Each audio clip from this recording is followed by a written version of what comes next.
जय जगन्नाथ।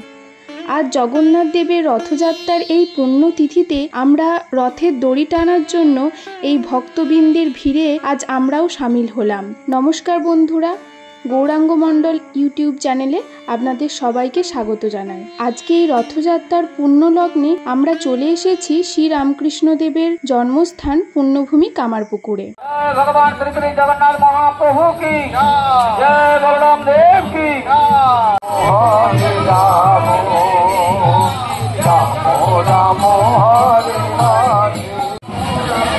जय भगवान श्री श्री जगन्नाथ महाप्रभु की जय, भगवान श्री श्री जगन्नाथ महाप्रभु की जय, बलराम देव की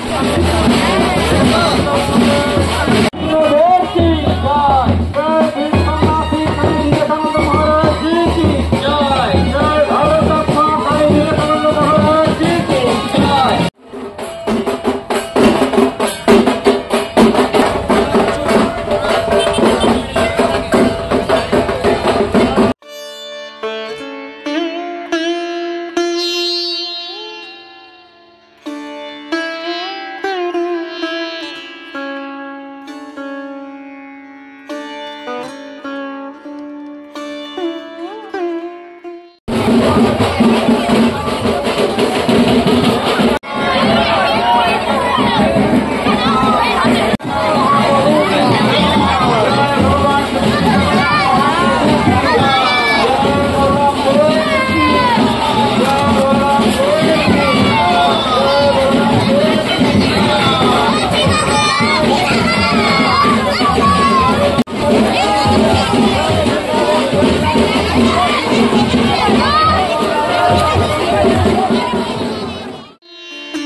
जय रथयात्रा महोत्सव की जय, श्री चित्तौड़गढ़ी धाम की जय, भगवान श्री चैतन्य महाप्रभु की जय, गौरांग नित्यानंद धाम की जय, रथयात्रा महोत्सव की।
আজকের ভিডিও তোমাদের কেমন লাগলো কমেন্ট করে অবশ্যই জানিও। ভালো লাগলে লাইক করে দিও, আর চ্যানেলে যদি নতুন হয়ে থাকো তাহলে অবশ্যই চ্যানেলটা সাবস্ক্রাইব করে যেতে ভুলো না। আজকের মতো এখানে টাটা, পরের এক নতুন ভিডিও নিয়ে তোমাদের সাথে আবার দেখা হবে।